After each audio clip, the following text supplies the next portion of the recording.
그 불시잡의 처자인 그레이버가 해결책으로서 이제 뭐 보편적 기본소득 얘기를 했습니다만은, 물론 이제 그레이버도 뒤쪽에 보시면 보편적 기본소득이 당장 어떤 정책으로서 추천하고 제안하는 그런 측면이 아니고, 이런 일의 어떤 기본적인 성격, 불시잡들이 갈수록 많아지고 그것이 자본주의의 어떤 통제 방식, 지배 방식인 상황에서 근본적으로 조금 재편해야 될, 재고해야 될 어떤 아이디어로서 보편적 기본소득을 얘기하고 있기 때문에 당장 정책이라고 얘기하고 있지는 않지만, 우리가 앞에 다른 동영상에서 이제 기본소득을 얘기하면서 이제 노동의 미래, 앞으로 노동이 정말로 더 완벽하게 없어지는 상황에 대해서 우리가 어떤 대책을 세워야 되느냐, 그럴 때 이제 그런 기본소득, 보편적 기본소득에 관한 얘기들이 되고 있다, 이런 얘기를 했는데, 방금 이제 불시잡처럼 사회적 가치가 거의 창출되지 않는 일, 이것도 이제 불시잡이라고 할 수가 있겠죠. 그런 일을 강요하지 않고 소중한 여가 시간을 활용해서 안정적 소득을 제공하는 방안을 이제 고민해야 된다.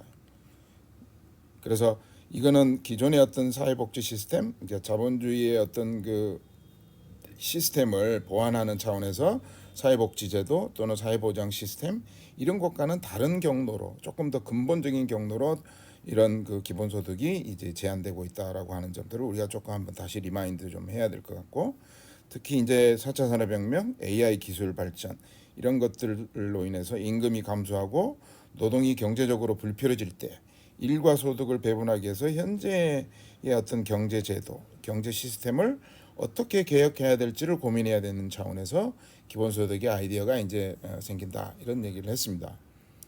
근데 이제 그레이버는 기본소득에 대해서 어떻게 하는지 얘기하는지 그 원문을 통해서 한번 보시면, 완전한 기본소득은 모두에게 합리적인 생계 수준을 제공한 다음 유급노동이나 영업활동을 통해서 더 많은 부를 추구하고 싶은지, 아니면 각자 다른 일에 시간을 쏟기를 원하는지를 각자 알아서 판단하게 내버려둠으로써 일해야 한다는 어떤 강제를 없애줄 것이다.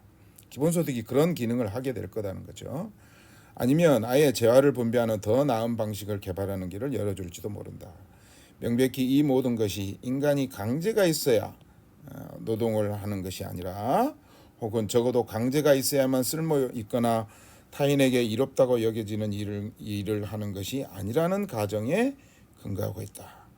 그래서 이 그레이버가 기본소득에 대해서는 이런 생각을 하고 있다. 그래서 혹시 시간이 되시면, 이제 요거는 제가 이제 이번 동영상에서는 소개하지 않겠습니다만은, 이 그레이버의 베이직 인컴에 대한 어떤 동영상이 있어서 제가 주소를 이제 여기다 해놨습니다. 그래서 혹시 시간이 되시는 분들은 한번 같이 보시길 바랍니다. 그거가 말하는 이제 불시잡이 무의미한 일이다, 이런 얘기를 했습니다만은, 물론 이제 그건 그레이버가 여러 가지 이제 한 5가지 유형의 불시잡을 이제 구분했습니다만은, 우리가 꼭 그런 구분이 아니라, 우리가 하고 있는 일이 그레이버의 유형에 따르면 의미 있는 일이라고 할지라도 우리가 어떤 자기가 하는 일에 대해서 무의미하다고 느낄 때가 많이 있죠.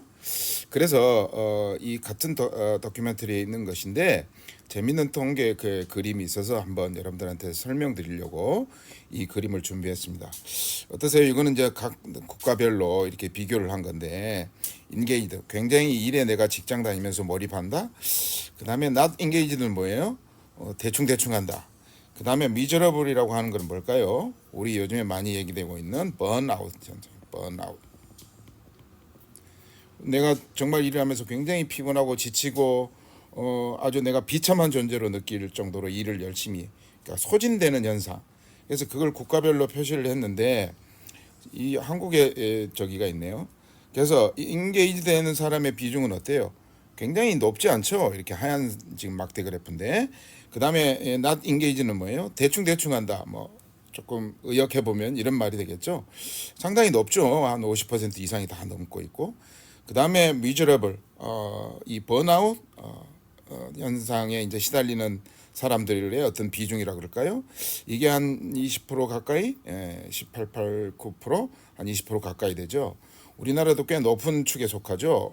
케냐, 뭐 일본, 프랑스, 우리나라 정도가 꽤 높은 나라라고 있고 되어 있습니다.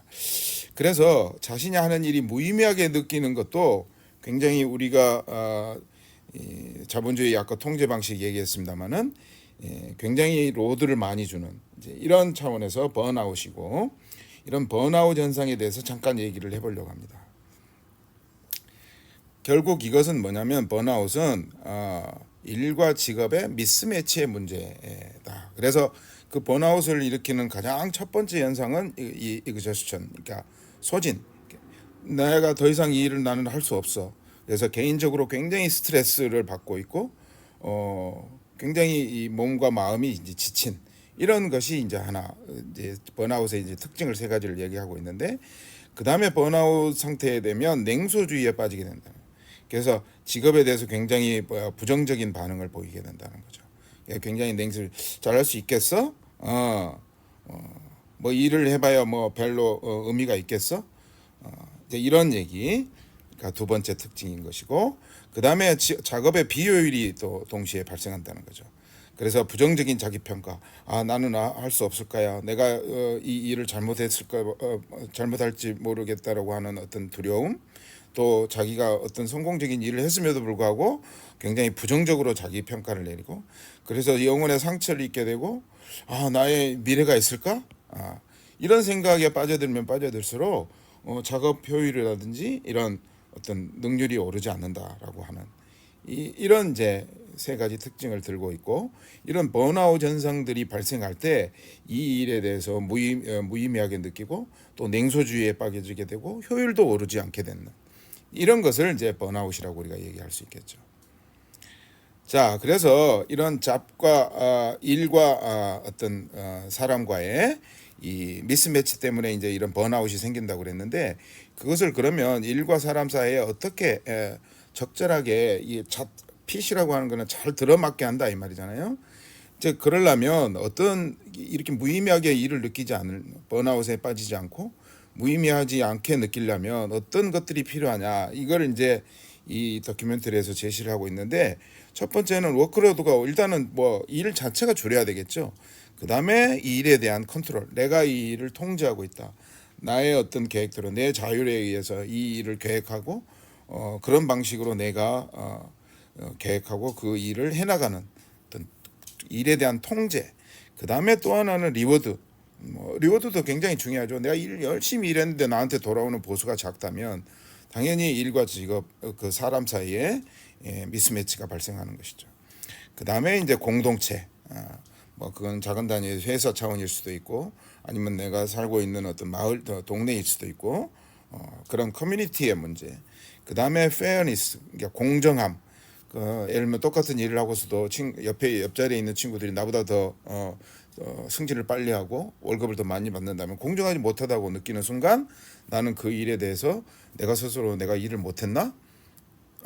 아까 마음의 상처 이런 얘기 나왔죠. 그래서 그런 번아웃에 빠지게 될 가능성이 있다는 거죠. 그 다음에 어떤 가치. 물론 이제 이것도 굉장히 요즘 같은 개인화된 사회에서 우리가 공동으로 어떤 가치를 추구해야 되느냐, 이런 것들도 굉장히 힘들어집니다만은, 회사 안에서도 사실 회사에서 모든 구성원들이 우리 회사가 추구하는 목표가 뭐고 미션이 뭐고 그런 것들이 다 노동자들한테 근무하는 사람들이 다 일치하게 가지는 것은 아니죠. 그래서 이런 가치의 문제, 우리가 무엇을 추구하고 있는지, 내가 하는 일이 어떤 의미를 가지고 있는지, 어떤 가치를 추구하고 있는지에 대한 이런 것들이 분명해야 된다라고 하는 6가지를 하고 있는데, 그 중에서도 제가 이제 동영상을 하나 준비한 건 뭐냐면 이 통제에 관한 문제입니다. 그래서 이런 통제가 결여되어 있을 때, 그러니까 남들이 시키는 일만 해서는 안 된다는 거죠. 내가 뭔가 그 일을 주도하고 있고 나의 계획대로 그 일을 하고 있다라고 하는 생각을 느낄 때, 내가 이런 그 일과 어떤 그 인간, 사람 사이에 어떤 미스매치가 일어나지 않고 한다라고 하는 이거를 한번 같이 이 같은 다큐멘터리에 나와 있는 건데 한번 같이 보시면서 우리가 일과 사람 사이에 어떤 그 적절한 매칭, 핏이라고 여기 표현했는데 어떤 균형이 어떻게 이루어져야 되는지에 대한 생각을 다시 한번 해보시고, 또 번아웃 현상에 대한 얘기들도 우리가 다시 한번 이해할 수 있는 기회가 되었으면 좋겠습니다.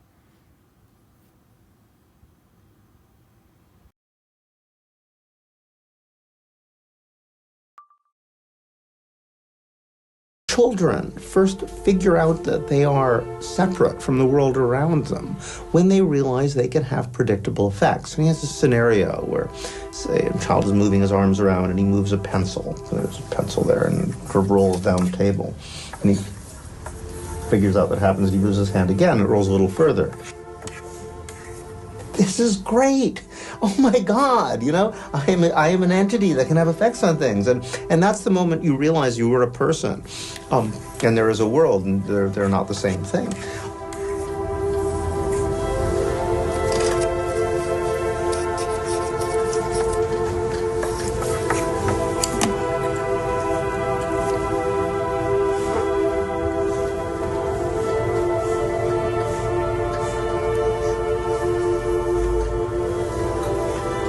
And when you take that away, people just collapse. It shatters their sense of self. Really, the very basis of what makes us human are feel human.